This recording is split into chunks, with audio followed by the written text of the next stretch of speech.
ছাত্র জনতার গণ অভ্যুত্থানে গত 5 আগস্ট প্রধানমন্ত্রীর পদে ইস্তফা দিয়ে ভারতে চলে গেছেন আওয়ামী লীগ সভানেত্রী শেখ হাসিনা।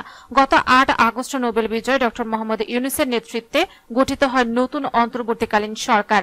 গত 40 দিন ধরে ভারতের রাজধানী দিল্লিতে অবস্থান করছেন শেখ হাসিনা। এর মধ্যে গত বৃহস্পতিবার শেখ হাসিনার সঙ্গে তানভীর নামের যুক্তরাষ্ট্র প্রবাসী এক আওয়ামী লীগ নেতার কথোপকথনের একটি অডিও ফাঁস হয়েছে।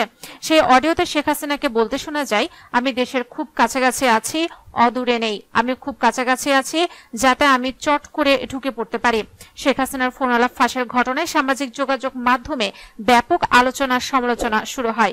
সেই দেশ কাটতে না কাটতে শুক্রবার শেখ হাসিনার সঙ্গে বেলজিয়ামে অবস্থানরত নোয়াখালীর সোনাইমুড়ি থানার ছাত্রলীগের সাবেক সেক্রেটারি আরেকটি ফোন আলাপ ফাঁস হয়।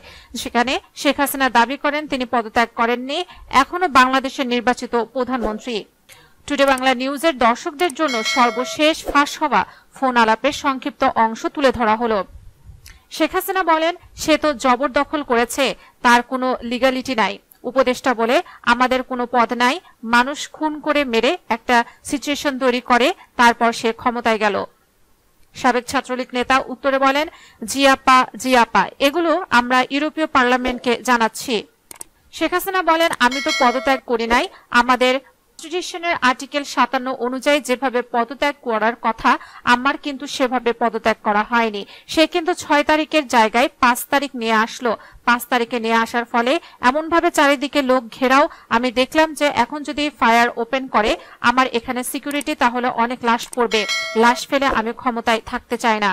শেখ হাসিনা আরো বলেন, যখন এমন সিচুয়েশন হয়ে গেল যে আমার সিকিউরিটি যারা ছিল তারা বাধ্য হয়ে তখন আমাকে সরে যেতে হলো গণভবন থেকে, যার ফলে বঙ্গভবনে গিয়ে মহামান্য রাষ্ট্রপতির কাছে পদত্যাগপত্র জমা দেইনি। কাজেই আমার কিন্তু পদত্যাগ হয়নি, আমি এখনো বাংলাদেশের কনস্টিটিউশনাল ইলেক্টেড প্রাইম মিনিস্টার। সাবেক ছাত্রলীগ নেতা বলেন, ইনশাল্লাহ আপা, আপনি চলে আসবেন তো, আর বেশি দিন নাই। শেখ হাসিনা বলেন, তারপর ফলস ছবি দেখালো, আমি সই করছি, সেটা হলো আমার ভিজিটিং বুকের সই। ছবিটা ভালো করে দেখলে দেখা যাবে ওইটা একটা মোটা বই। ওইরকম কোন বইয়ে প্রাইম মিনিস্টার সই করে পদত্যাগ করেন না। আমার সেই চিঠিও কেউ দেখাতে পারছে না। গণভবনে রেখে আসছিলাম, গণভবন আগুন দিয়ে পুড়িয়ে দিয়েছে, লুটপাট হয়েছে, ওগুলো সব চলে গেছে।